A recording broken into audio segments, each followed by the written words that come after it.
रामचरितमानस बालकांड। विषय नारद का अभिमान और माया का प्रभाव। भावार्थ सहित। हिमगिरि गुहाए कयति पावनी, बह समीप सुरसरी सुहानी। आश्रम परम पुनीत सुहावा, देखि देव ऋषि मन अति भावा। हिमालय पर्वतों में एक बड़ी पवित्र गुफा थी। उसके समीप ही सुंदर गंगा जी बहती थी। वह परम पवित्र सुंदर आश्रम देखने पर नारद जी के मन को बहुत ही सुहावना लगा। निरखी शैल सरि विपिन विभागा, भयउ रमापति पद अनुरागा। सुमिरत हरि श्राप गतिवाधि, सहज विमल मन लागी समाधि। पर्वत, नदी और वन सुंदर विभागों को देखकर नारद जी का लक्ष्मीकांत भगवान के चरणों में प्रेम हो गया। भगवान का स्मरण करते ही उन नारद मुनि के साप की जो साप उन्हें दक्ष प्रजापति ने दिया था और जिसके कारण वे एक स्थान पर नहीं ठहर सकते थे, गति रुक गई और मन के स्वाभाविक ही निर्मल होने से उनकी समाधि लग गई।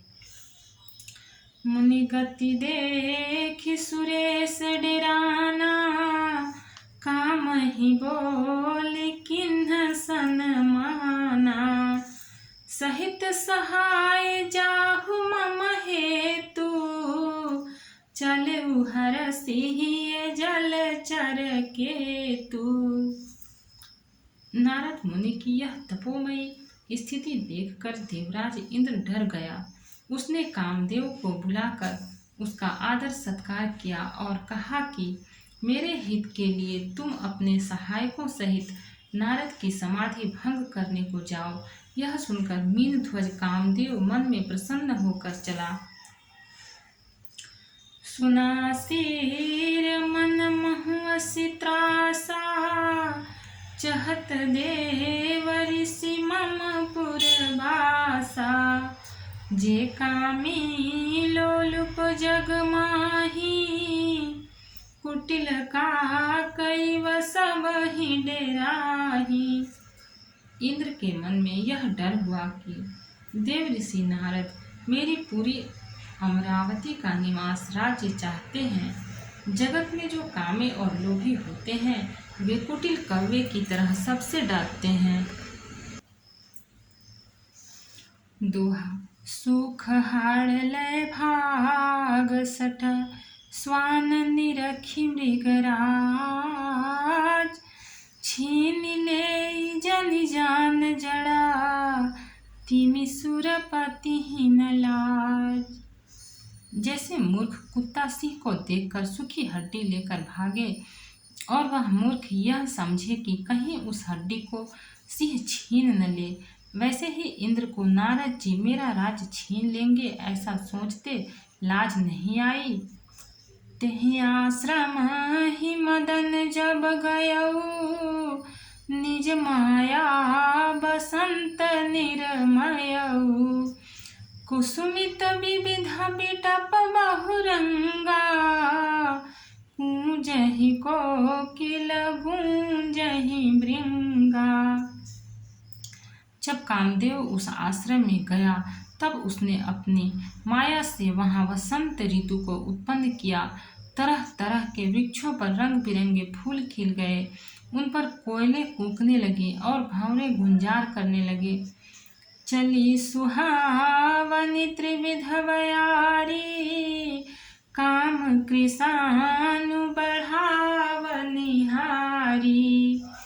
रंभादिक सुर नारी नवीना, सकल असम सर कला प्रवीणा। कामाग्नि को भड़काने वाली 3 प्रकार की शीतल मंद और सुगंध सुहावनी हवा चलने लगी। रंभा आदि नवयुवती देवांगनाएं जो सब की सब काम कला में निपुण थीं। करहि गान बहुतान तरंगा, बहुविधि क्रीडहि पानी पतंगा। देखि सहाय मदन हरसाना, किन्हसि पुनि प्रपंच विधि नाना। वे बहुत प्रकार की तीनों तानों की तरंग के साथ गाने लगी और हाथ में गेंद लेकर नाना प्रकार के खेल खेलने लगी। कामदेव अपने इन सहायकों को देखकर बहुत प्रसन्न हुआ और फिर उसने नाना प्रकार के माया जाल किए। काम कला कछु मुनि न व्यापी, निज भय डरे मनोभव पापी। सीम की चापी सकई कौतासु, बड़ रखवार रमापति जासु। परंतु कामदेव की कोई भी कला मुनि पर असर न कर सकी। तब तो पापी कामदेव अपने ही नाश के भय से डर गया। लक्ष्मीपति भगवान जिसके बड़े रक्षक हों, भला उसकी सीमा मर्यादा को कोई दबा सकता है। दोहा। सहित सहाय सभी तयति, मानी हारि मन में। गहे सिजाई मुनि चरण तबा, कहि सुठियारत बैन। तब अपने सहायकों समेत कामदेव ने बहुत डरकर और अपने मन में हार मानकर बहुत ही आर्त दीन वचन कहते हुए मुनि के चरणों को जा पकड़ा। भयउ न नारद मन कछु रोषा, कहि प्रिय वचन काम परितोषा। नाई चरण सिरु आय सुपाई, गयउ मदन तब सहित सहाई। नारद जी के मन में कुछ भी क्रोध न आया। उन्होंने प्रिय वचन कहकर कामदेव का समाधान किया। तब मुनि के चरणों में सिर नवाकर उनकी आज्ञा पाकर कामदेव अपने सहायकों सहित लौट गया। मुनि सुशीलतायापन करनी, सुरपति सभा जाई सब बरनी। सुनि सबके मन अचरज भावा, मुनि प्रशंसी हरि सिरुनावा। देवराज इंद्र की सभा में जाकर उसने मुनि की सुशीलता और अपनी करतूत सब कही, जिसे सुनकर सबके मन में आश्चर्य हुआ और उन्होंने मुनि की बड़ाई करके श्रीहरि को सिर नवाया। तब नारद गवने शिव पाही, जिता काम अहमिति मन माही। मार चरित शंकर ही सुनाए, अति प्रिय जानि महेश सिखाए। तब नारद जी शिव जी के पास गए। उनके मन में इस बात का अहंकार हो गया कि हमने कामदेव को जीत लिया। उन्होंने कामदेव के चरित्र शिव जी को सुनाए और महादेव जी ने उन नारद जी को अत्यंत प्रिय जानकर इस प्रकार शिक्षा दी। बार बार बिनमु मुनि तोहि, जिमि यह कथा सुनायहु मोहि। तिमि जनि हरि सुनावहु कबहु, चलेहु प्रसंग दुरायहु तबहु। हे मुनि, मैं तुमसे बार बार विनती करता हूँ कि जिस तरह यह कथा तुमने मुझे सुनाई है, उस तरह भगवान श्री हरि को कभी मत सुनाना। चर्चा भी चले तब भी इसको छिपा जाना। दोहा। शंभु दीन उपदेश हिता, नहीं नारद ही सुहान। भरद्वाज कौतुक सुनहु, हरि इच्छा बलवान। यद्यपि शिव जी ने यह हित की शिक्षा दी, पर नारद जी को वह अच्छी न लगी। हे भरद्वाज, अब कौतुक तमाशा सुनो। हरि की इच्छा बड़ी बलवान है। राम कीन्ह चाहि सोई होई, करें अन्यथा सि नहीं कोई। शंभु बचन मुनि मन नहीं भाए, तब बिरंची के लोक सिधाए। श्री रामचंद्र जी जो करना चाहते हैं वही होता है, ऐसा कोई नहीं जो उसके विरुद्ध कर सके। श्री शिव जी उनके वचन नारद जी के मन को अच्छे नहीं लगे, तब वे वहां से ब्रह्मलोक को चल दिए। एक बार करतल बर बीना, गावत हरि गुण गान प्रवीणा। क्षीर सिंधु गवने मुनिनाथा, जहाँ बस श्रीनिवास श्रुति माथा।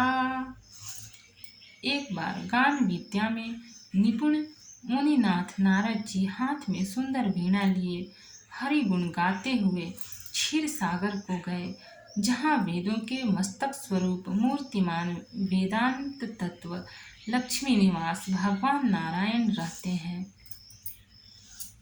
हर्षि मिले उठी रमानिकेता, बैठे आसन ऋषि समेता।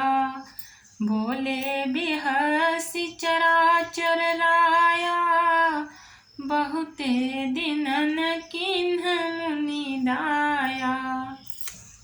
रमानिवास भगवान उठकर बड़े आनंद से उनसे मिले और ऋषि नारद जी के साथ आसन पर बैठ गए।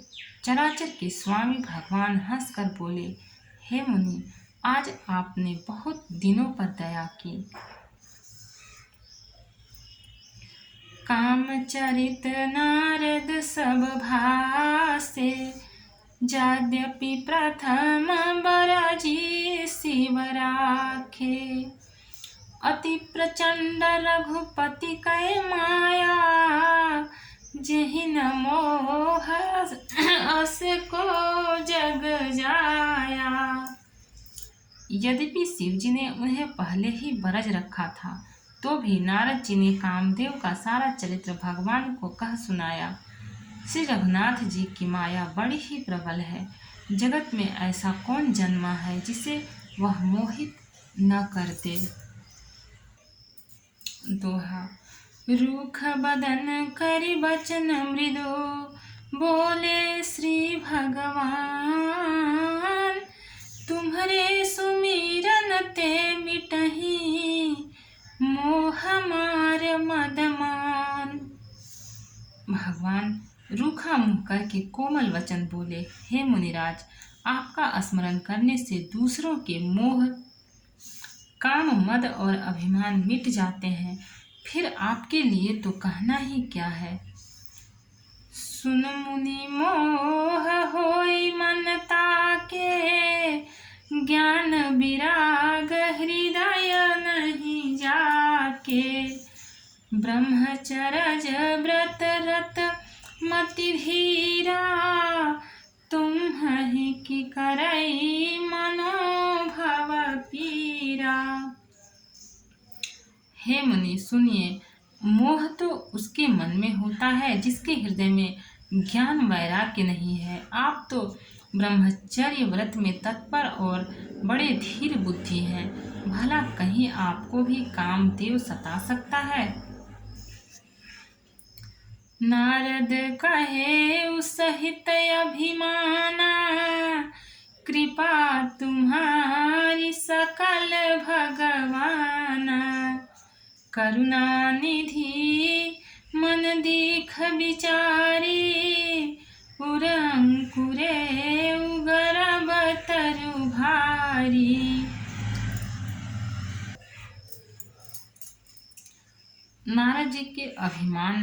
नारद जी ने अभिमान के साथ कहा, भगवान यह सब आपकी कृपा है। करुणा निधान भगवान ने मन में विचार कर देखा कि इनके मन में गर्व की भारी वृक्ष का अंकुर पैदा हो गया है। बेगी सुमय डारी हमर उखारी, पन हमार सेवक हितकारी। मुनि कर हित मम कौतुक होई, अवश्य उपाय करबी मैं सोई। मैं उसे तुरंत ही उखाड़ फेंकूंगा, क्योंकि सेवकों का हित करना हमारा प्रण है। मैं अवश्य ही वह उपाय करूंगा जिससे मुनि का कल्याण और मेरा खेल हो। भक्त और भगवान की जय। चैनल को लाइक, सब्सक्राइब और शेयर करें। कमेंट में जय सिया राम लिखें। आगे का पाठ आगे का एपिसोड में मिलेगा।